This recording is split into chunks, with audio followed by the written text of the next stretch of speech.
कक्षा 11 हिंदी। मैं R S प्रसाद आज आप लोगों को पार्ट 8 सबसे खतरनाक कराने जा रहा हूं, जिसके कवि अवतार सिंह पास जी हैं। चलिए देखिए इसमें क्या दिया हुआ है तो जानते हैं इसके बारे में। आज सबसे पहले कवि परिचय ले लेते हैं।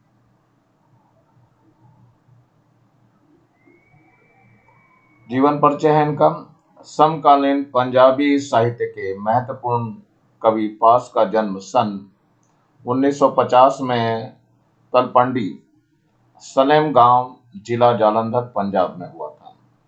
कवि पास का मूल नाम अवतार सिंह संधू है। मध्य वर्गीय किसान परिवार में जन्मे पास की शिक्षा अनियमित ढंग से स्नातक तक हुई।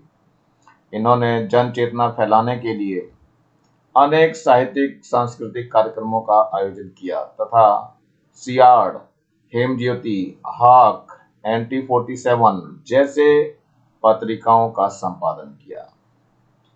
वे कुछ समय तक अमेरिका में रहे। सन 1988 में इनका स्वर्गवास हो गया। रचनाएं। कवि पास की रचनाएं निम्नलिखित हैं।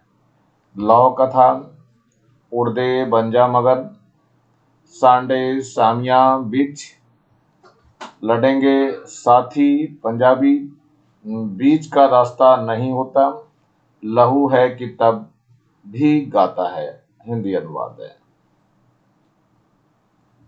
साहित्यिक विशेषताएं भी देख लेते हैं। तो समकालीन पंजाबी साहित्य के सुप्रसिद्ध कवि पास जन आंदोलनों से जुड़े रहे और विद्रोही कविता का नया सौंदर्य विधान विकसित कर उसे तीखा किंतु सृजनात्मक तेवर दिया। इनकी कविताएं विचार और भाव के सुंदर संयोजन से बनी रही। यानी इनकी गहरी राजनीतिक कविताएं हैं जिनमें लोक संस्कृति और परंपरा का गहरा बोध मिलता है।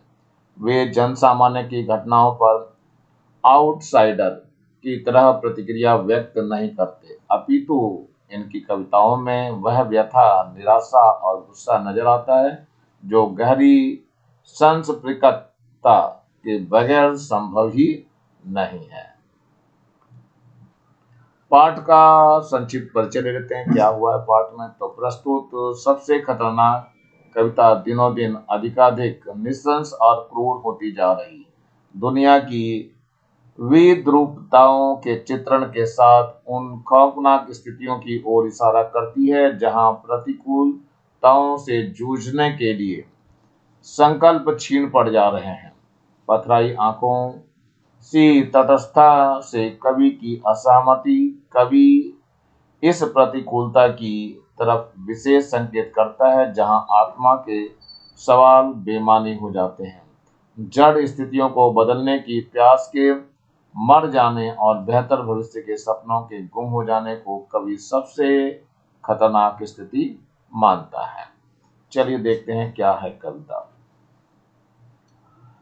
मेहनत की लूट सबसे खतरनाक नहीं होती, पुलिस की मार सबसे खतरनाक नहीं होती, गद्दारी लोभ की मुट्ठी सबसे खतरनाक नहीं होती, बैठे बिठाए पकड़े जाना बुरा तो है, सहमे सी चुप्पे में जकड़े जाना बुरा तो है, पर सबसे खतरनाक नहीं होता। इसमें सब दर्द दिया हुआ है। गद्दारी मीन्स धोखा देना, देशद्रोह करना, सामेसी भयभीत, जकड़ मीन्स बंधन और लोभ मीन्स होता है लालच। चलिए इनकी संदर्भ में चलते हैं। संदर्भ प्रसंग से व्याख्या करेंगे। संदर्भ है पहले प्रस्तुत काव्यांश पाठ्य पुस्तक आरोह भाग 1 में संकलित कविता सबसे खतरनाक से उद्धृत है। इस कविता के रचिता अवतार सिंह सिद्धू पास हैं। प्रसंग प्रस्तुत काव्यांश में कवि स्पष्ट करता है कि मेहनत की लूट, पुलिस के अत्याचार व देशद्रोह मनुष्यता के सर्वाधिक खतरनाक नहीं है, बल्कि इस क्रूरता के प्रति मौन रहकर सहनशील बने रहना अत्यंत खतरनाक है।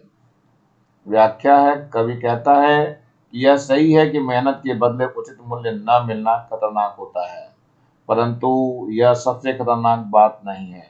पुलिस की मार पड़ना खतरनाक होता है, लोभ में पड़कर देश के विरुद्ध षड्यंत्र रचना खतरनाक काम है, परंतु ये सब सबसे अधिक खतरनाक काम नहीं है।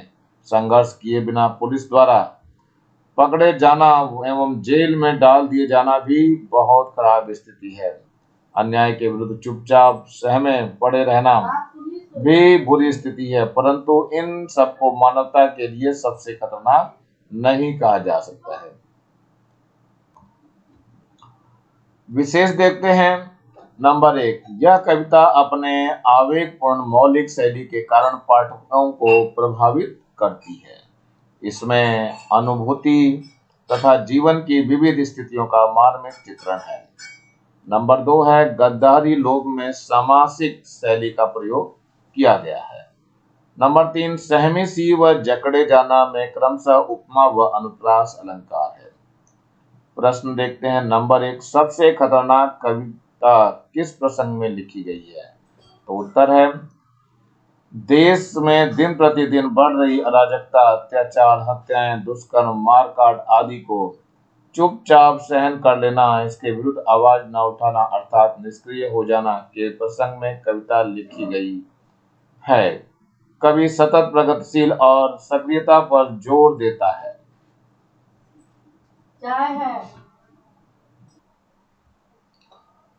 मेहनत की लूट और पुलिस की मार को कवि ने खतरनाक नहीं माना है, क्यों? तो इसका उत्तर है बच्चों, मेहनत की लूट और पुलिस की मार को इसलिए खतरनाक नहीं माना है क्योंकि इन दोनों कार्यों में क्रियाशीलता है और इसके परिणाम स्वरूप व्यक्ति नैतिक मूल्यों को अपनाकर पुनः सक्रिय हो जाएगा। अगला प्रश्न है,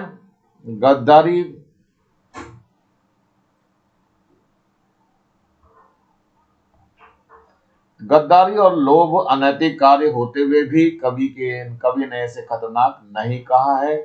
कारण स्पष्ट कीजिए। गद्दारी और लोभ अनैतिक कार्य होकर भी खतरनाक नहीं है क्योंकि ये दोनों ही कार्य परिस्थिति तंज होते हैं। अतः इन अनैतिक कृत्यकर्ताओं को पुलिस की मार या जेल की सजा के बाद उन्हें सुधरने का अवसर मिलेगा। आखिरी प्रश्न है, इन कृत्यों को कवि ने बुरा कहा है और क्यों? तो चलिए देखते हैं आंसर इसका। बैठे बिठाए कपड़े पकड़े और सहमी सी चुप में जकड़े जाने को कवि ने बुरा कहा है क्योंकि छल कपट भ्रष्टाचार से भरी दुनिया में अपराध किए बिना ही अपराधी मान लेना, डर कर चुप सहन करना, जड़ता निष्क्रियता है। इसके विरुद्ध आवाज उठाना या अपने बचाव के लिए पहल करना आवश्यक है। कपट के शोर में सही होते हुए भी दब जाना बुरा तो है। किसी जुगनू की लौ में पढ़ना बुरा तो है। मुट्ठियां भींचकर बस वक्त निकाल लेना बुरा तो है। सबसे खतरनाक नहीं होता है। शब्द अर्थ देखते हैं। कपट मीन्स होता है छल, षड्यंत्र मीन्स कपट मीन्स छल या षड्यंत्र, लौ मीन्स होता है प्रकाश, भींचकर मतलब दबाकर। तो चलिए आगे बढ़ते हैं इसके प्रसंग की तरफ और संदर्भ की तरफ। संदर्भ देखिए, प्रस्तुत काव्यांश पाठ्य पुस्तक आरोह भाग 1 में संकलित कविता सबसे खतरनाक से उद्धृत है। इस कविता के रचयिता अवतार सिंह संधू यानी पास है। प्रसंग देखिए, कवि ने काव्यांश में अभावग्रस्तता व विरोध के भाव को भीतर ही दबने को मनुष्य के लिए बुरा माना है किंतु सर्वाधिक खतरनाक नहीं माना है।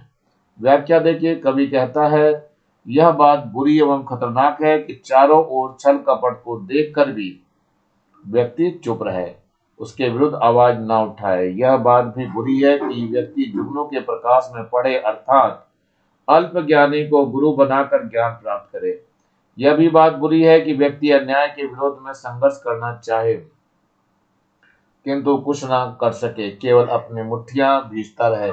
ये सब बातें बुरी हैं, परंतु इनसे भी बुरी और खतरनाक स्थितियां और हैं जिनके परिणाम दूरगामी हैं। विशेष देखिए क्या है। नंबर 1, बुरा तो है, पद की आवृत्ति प्रभावशाली बन पड़ी है। इसके पाठकों में यह जिज्ञासा उत्पन्न होती है कि इससे बुरा और क्या है। नंबर 2, मुट्ठियां भींचकर वक्त निकाल लेने का बिंब प्रभावशाली है। नंबर 3 है, साधनहीनता के लिए जुगनू का प्रतीक सुंदर बन पड़ा है। नंबर 4, सरल शब्दावली का प्रयोग हुआ है।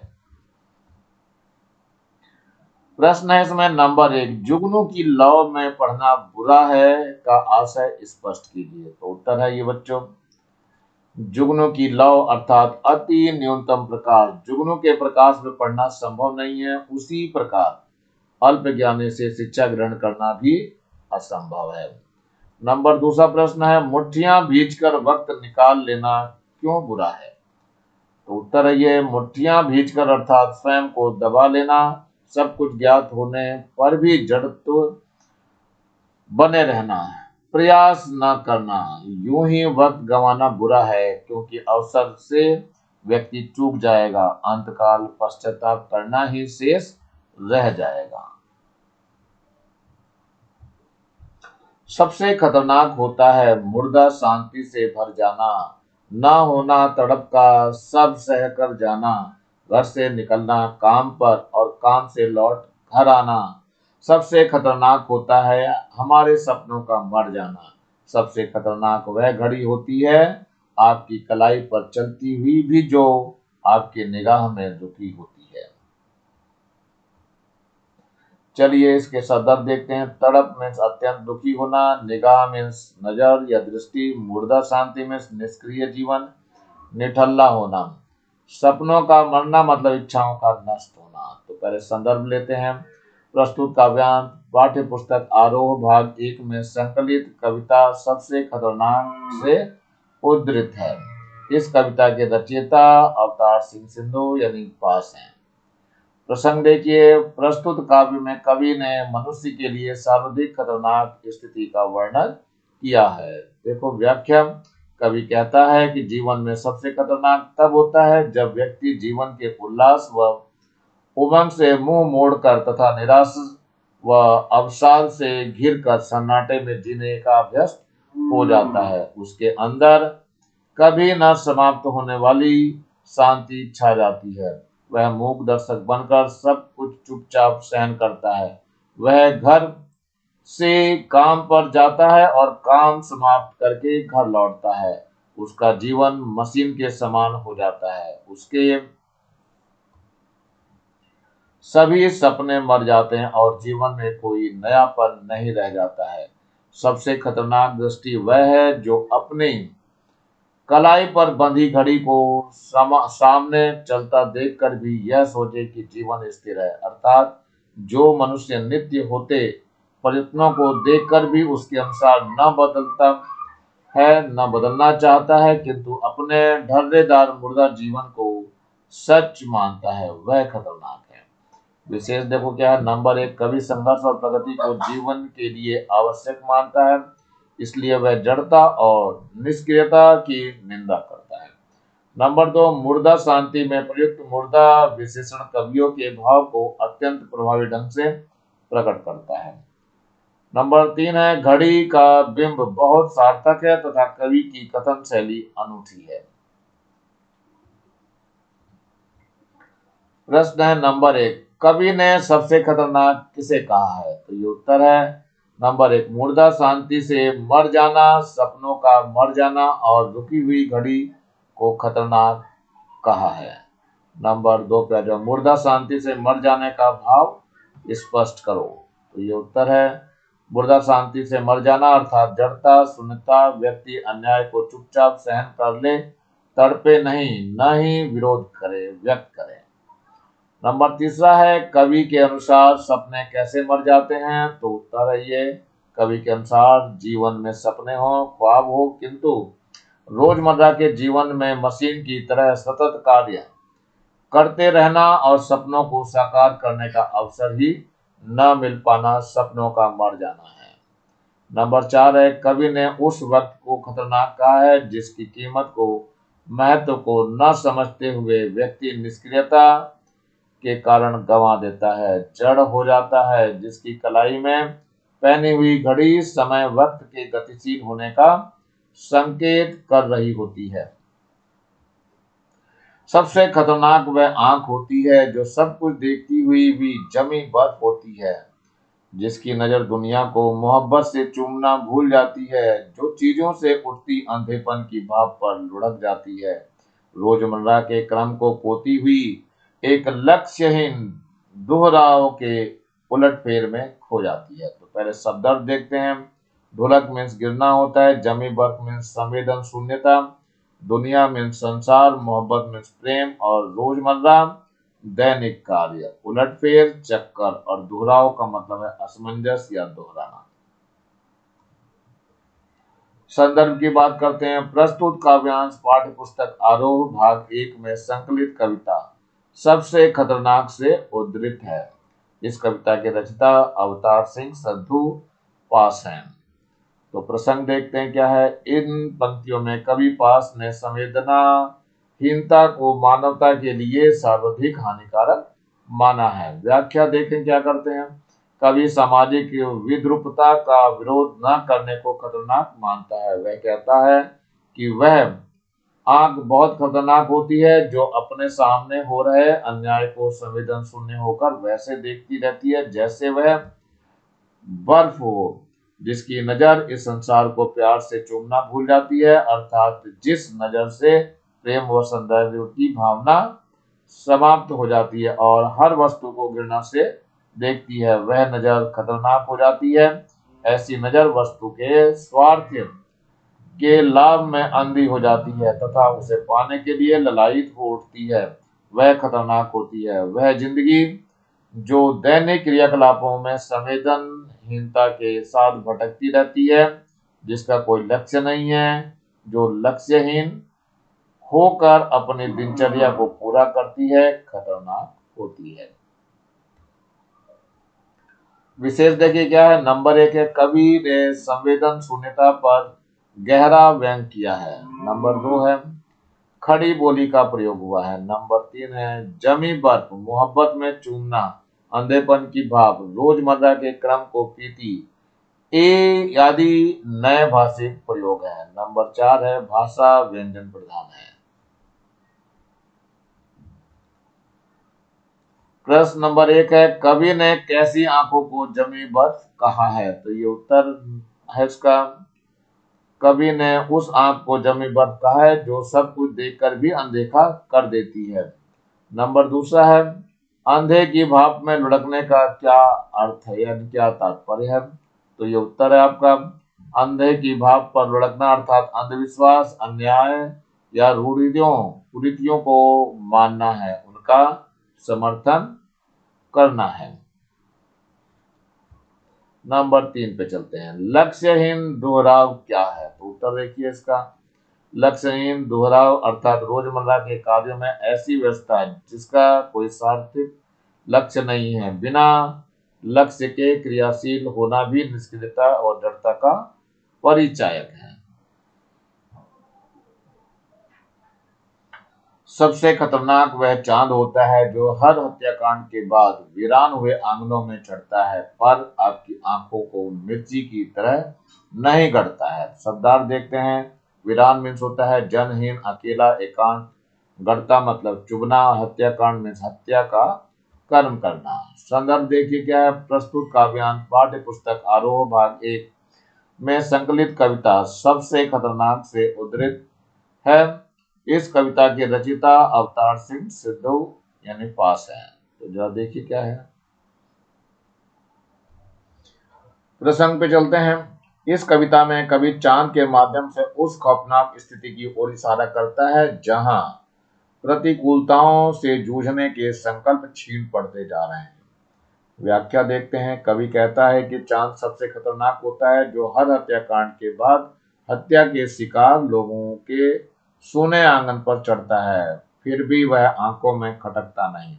आशय यह है कि जब लोगों के साथ घोर अत्याचार और नरसंहार किए जाते हैं, तब भी उनके आंगन में आस्था, विश्वास, शांति और भावना भक्ति के नाम पर मनमोहक बातें की जाती है। आश्चर्य यह है कि ये बातें पीड़ित लोगों को चिढ़ती नहीं, उन्हें हत्याकांड करने वाले लोगों के प्रति भड़काती नहीं, बल्कि उन्हें शांत ही करती है। ऐसे शांति बहुत खतरनाक होती है, इससे मानवीय समस्याओं का कोई हल नहीं निकलता। विशेष देखिए, चांद को हमारे आस्था विश्वास के प्रतीक के रूप में चित्रित किया गया है। नंबर 2 है कविता के सांकेतिक अर्थ हैं। नंबर 3 है मिर्ची की तरह रगड़ना, प्रयोग बहुत सार्थक है।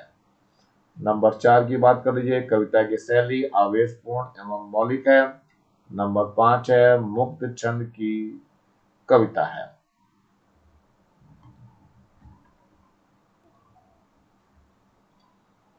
प्रश्न है इसमें नंबर 1 है काव्यांश में चांद से कवि का क्या तात्पर्य है और क्यों। तो उत्तर है बच्चों नंबर 1 काव्यांश में चांद से कवि का तात्पर्य सांत्वना देने वाले उन मार्मिक व राजनेताओं से हैं जो किसी के घर हुए हत्याकांड के बाद पीड़ितों को ढांढस बढ़ाने जाते हैं। जिस प्रकार चांद शीतलता का प्रतीक है, उसी तरह ये नेतागण पीड़ितों के व्याकुल मन को शांति प्रदान करते हैं। नंबर 2 है आंगन वीरान कैसे हो गए।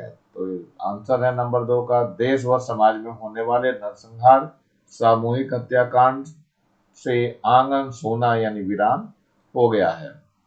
नंबर 3 की बात कर लेते हैं, कवि ने किसको मिर्ची की तरह रगड़ने को कहा है और क्यों। तो उत्तर है बच्चों कवि ने उन धार्मिक राजनेताओं को मिर्ची की तरह रगड़ने यानी गढ़ने को कहा है, क्योंकि ये लोग मात्र आडंबर करने लोगों के घर जाते हैं। वास्तव में इनका लक्ष्य स्वार्थ सिद्ध करना होता है, अतः ऐसे लोगों का बहिष्कार करना चाहिए। सबसे खतरनाक वह गीत होता है आपके कानों तक पहुंचने के लिए जो मर्स ये पड़ता है आतंकित लोगों के दरवाजों पर, जो गुंडों की तरह अकड़ता है। तो पहले शब्दार्थ की बात कर लीजिए। मर्स ये मृत्यु पर पढ़े जाने वाले कानूनिक गीत है। अकड़ना मीन्स जिद और आतंकित डरे हुए भयभीत। संदर्भ देखिए, प्रस्तुत काव्यांश पाठ्य पुस्तक आरोह भाग 1 में संकलित कविता सबसे खतरनाक से उद्धृत है। इस कविता के रचयिता अवतार सिंह सुद्धू यानी पास हैं।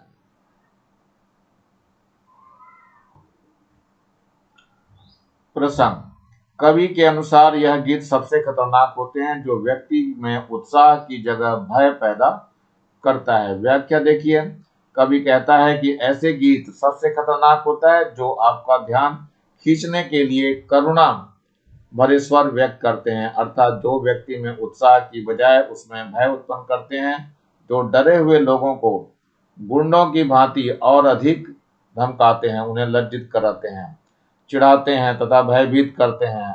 आशय यह है कि गीतकार का दायित्व बनता है कि डरे हुए लोगों को सहारा दे और प्रेरणा दे, उसकी जगह उन्हें रुलाना या डराना दोनों ही निंदनीय है। विशेष देखिए क्या है। नंबर 1, कभी भयभीत लोगों के लिए करुणा या भयानक रस के गीतों को अनावश्यक मानता है। नंबर 2, गीत का मानवीकरण करने के कारण यहाँ मानवीय अलंकार है। नंबर 3, मरसिया पढ़ना भारत में एक परंपरागत शैली में है जो जिसमें रो रो कर मृत्यु गीत गाए जाते हैं। नंबर 4 है गुंडे की तरह अकड़ना का बिंब प्रभावशाली बन पड़ा है। प्रश्न है नंबर 1, मरसिए क्या है। तो उत्तर है ये मरसिए शोक सभा में मृत्यु पर गाए जाने वाला गीत है। नंबर 2 है मरसिए गाने वाले लोग आतंकित लोगों के घर जाकर गुंडे की तरह अकड़ते हैं। वे लोग आतंकित लोगों को धैर्य बंधाने की बजाय उन्हें और ज्यादा डराते हैं, भय उत्पन्न करते हैं।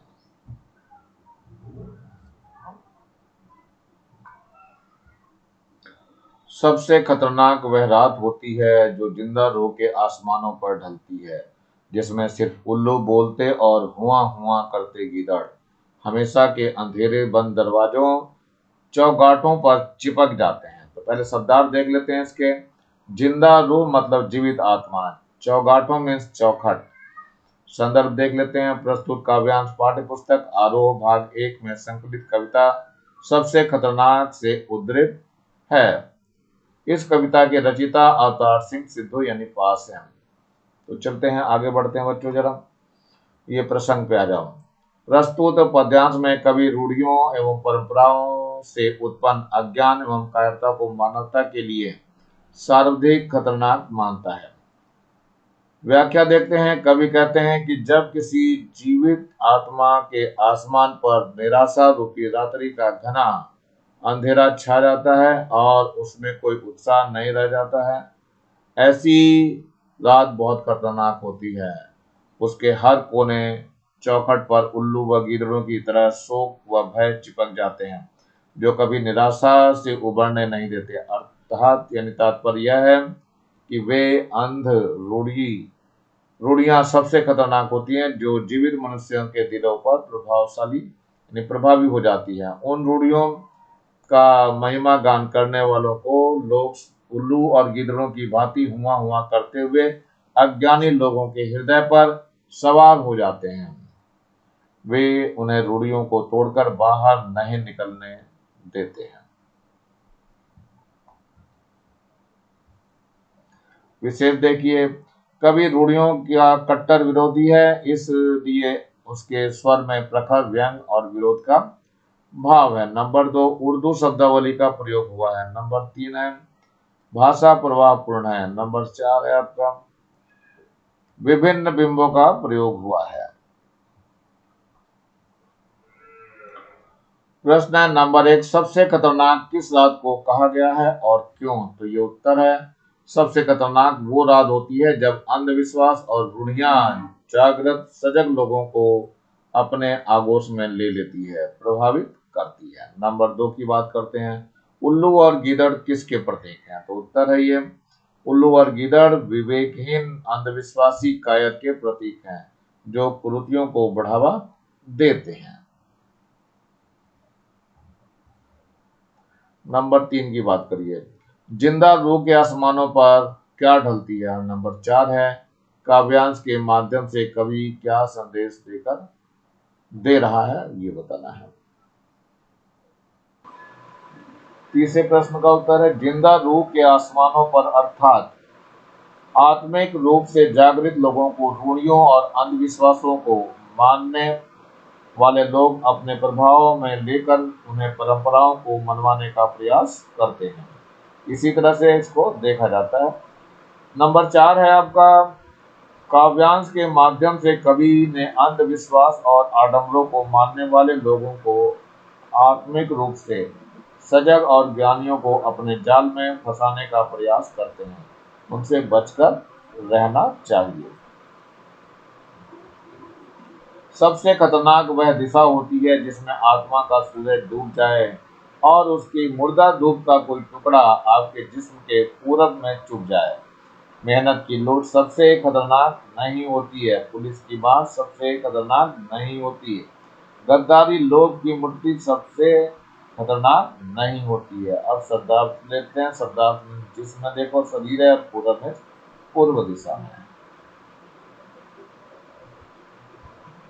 संदर्भ ले रहे हैं, प्रस्तुत काव्यांश पाठ्य पुस्तक आरोह भाग 1 में संकलित कविता सबसे खतरनाक से उद्धृत हैं। इस कविता के रचयिता अवतार सिंह सिद्धू हैं यानी पासी हैं।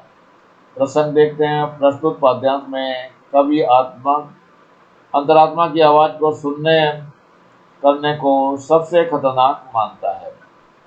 व्याख्या देखते हैं। कवि कहता है कि सबसे खतरनाक वह दिशा होती है जो आत्मा के सूरज को अस्त व्यस्त करती है।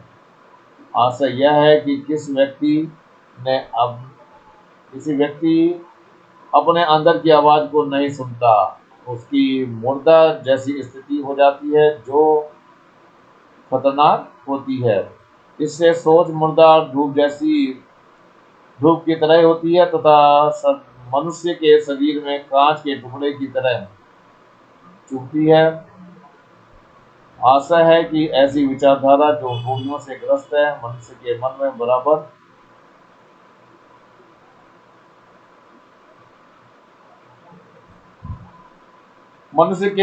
बराबर कसक रहती है।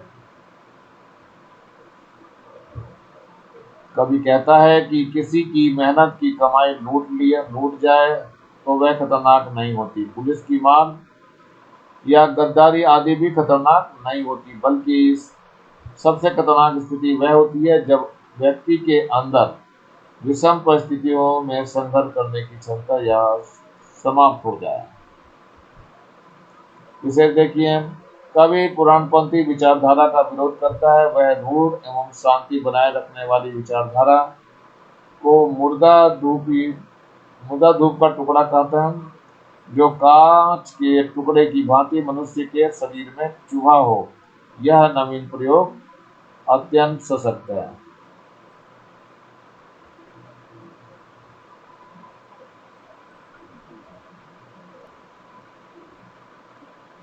नंबर 2 है जिस्म के पूरब में रूपक अलंकार उपस्थित है। नंबर 3 है कवि की कथन शैली सर्वथा नई एवं मौलिक है। नंबर 4 है प्रस्तुत काव्यांश में व्यंजना शब्द शक्ति का प्रयोग प्रभावपूर्ण ढंग से हुआ है। प्रश्न है नंबर 1, आत्मा का सूरज डूबना से कवि का क्या अभिप्राय है? तो उत्तर है ये, आत्मा का सूरज डूबना अर्थात आत्मा की आवाज को अनसुना करना, विवेकहीन हो जाना। नंबर 2 की बात कर लीजिए, मुर्दा धूप का कोई टुकड़ा पर कैसा व्यंग है? तो ये उत्तर है, मुर्दा धूप का कोई टुकड़ा अर्थात ऐसी सच्चाई जो व्यक्ति को जिंदा दिली की अपेक्षा मुर्दा दिली की ओर ले जाती है।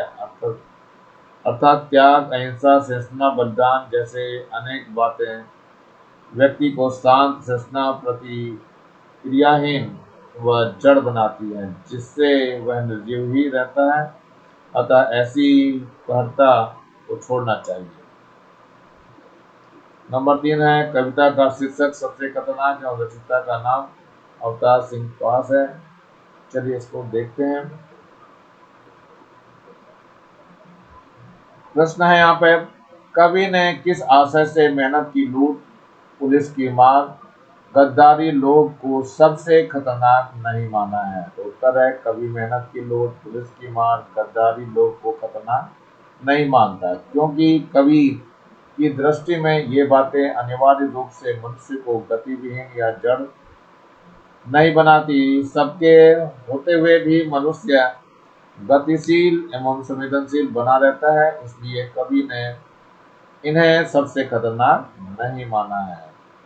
चलिए प्रश्न है अगला, सबसे खतरनाक शब्द के बार बार दोहराए जाने से कविता में क्या असर पैदा हुआ है?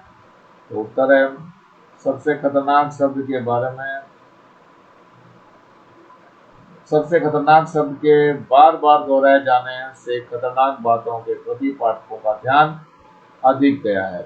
वे कथन के मूल में जाने को अधिक तत्पर हुए हैं, उनमें जिज्ञासा उत्पन्न हुई है और विभिन्न बुरी परिस्थितियों में तुलना का भाव पैदा हुआ है। इससे पाठक कविता में तल्लीन हो सका है।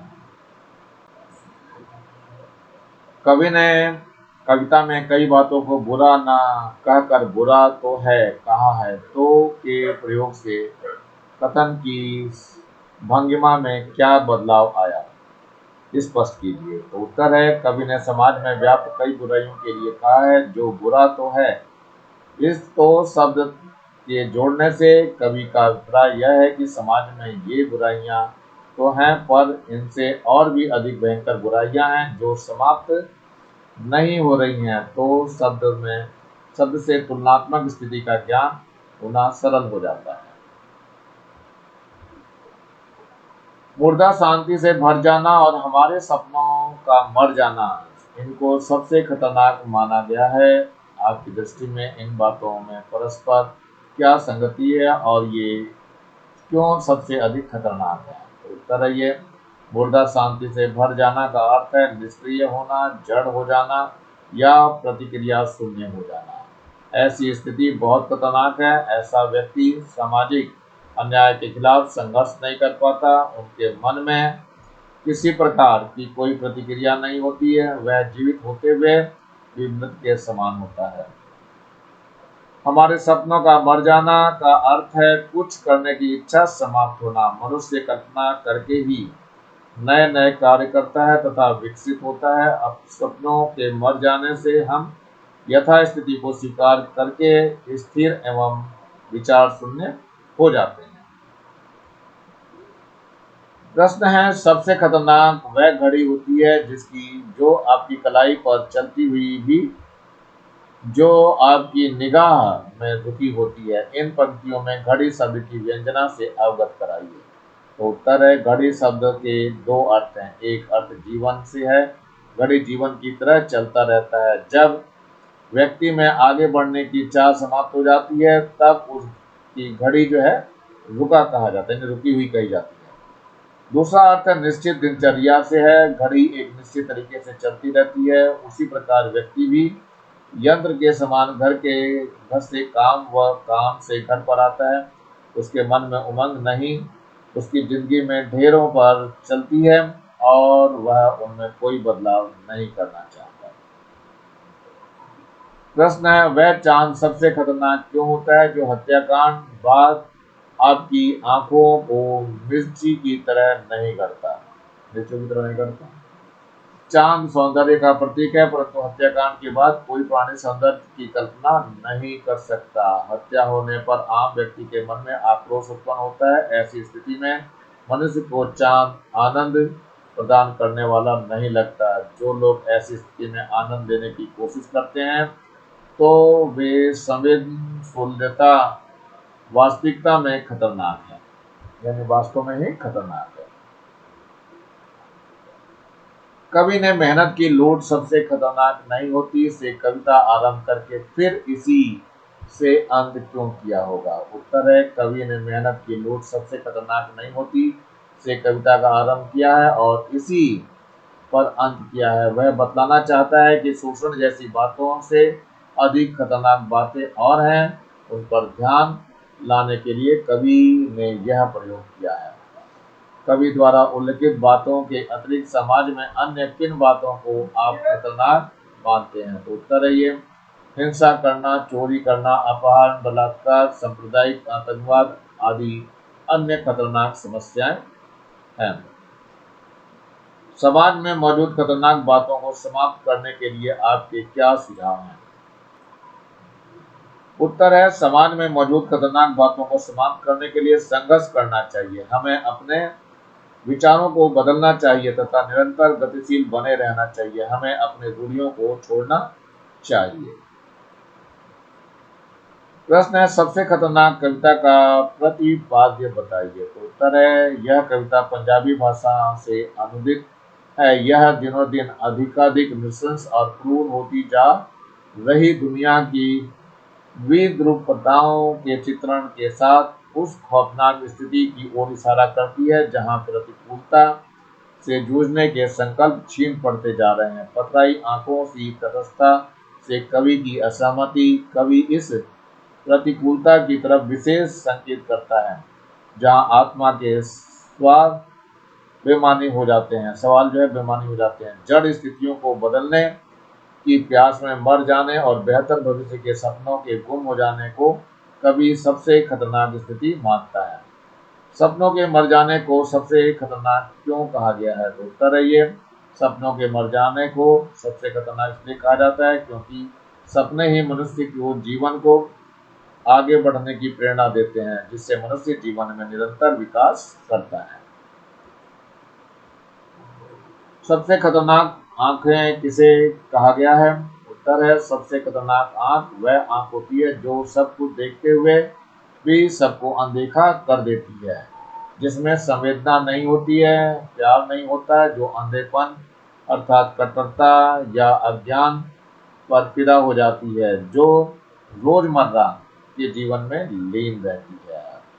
अगला प्रश्न है, कवि ने किन किन स्थितियों को बुरा बताया है? उत्तर है ये, कवियों ने निम्न स्थितियों को बुरा बताया। नंबर 1, मेहनत की लूट होना। नंबर 2, पुलिस की मार पड़ना। नंबर 3, बिना किसी दोस्त की गिरफ्तारी। नंबर 4, डर से चुप होना। नंबर 5, सही आवाज का दब जाना। नंबर 6, विवशता से आक्रोश को दबा कर समय काटते जाना। कवि पुलिस की मार को सबसे खतरनाक नहीं क्यों कहता है? तो उत्तर है ये, पुलिस की मार को सबसे खतरनाक इसलिए नहीं कहा गया है क्योंकि उससे भी खतरनाक, अधिक खतरनाक और भी बातें हैं। सपनों का मर जाना, रूढ़िवादी संस्कारों में जीना पुलिस के मार से भी खतरनाक है। सबसे खतरनाक दिशा किसे कहा गया है? तो उत्तर है, कवि ने सबसे खतरनाक दिशा उसे कहा है जिसमें आत्मा का प्रकाश नहीं होता है, जिसमें प्रकाश के नाम पर मुर्दा धूप का टुकड़ा होता है, अर्थात जिसके पास पुरानी रूढ़ियों, पुराने विचार, पुरातनपंथी बातें होती हैं। ऐसी चिंतन दिशा से दिशा भ्रम होता है। इसी के साथ बच्चों लेसन समाप्त हो रहा है। नीचे ये लाल रंग का बटन दिखाई दे, तो जरूर दबा के सब्सक्राइब करें। वीडियो अच्छा लगे तो लाइक करें और कमेंट सेक्शन में कमेंट्स करना ना भूलें। और ज़्यादा से ज़्यादा बच्चों को शेयर करें जिससे कि ज़्यादा बच्चों को फायदा हो सके, और इस बेल आइकन को भी दबा लें जिससे कि नया डाल तो उसका नोटिफिकेशन तुरंत आपको मिल सके। मेरे चैनल को देखने के लिए आप लोगों का बहुत बहुत थैंक। इसी के साथ मैं आनंद के साथ आज का वीडियो यहीं समाप्त करता हूँ। मिलता हूँ नए वीडियो में फिर से नए टॉपिक के साथ। तब तक thank you, have a nice day.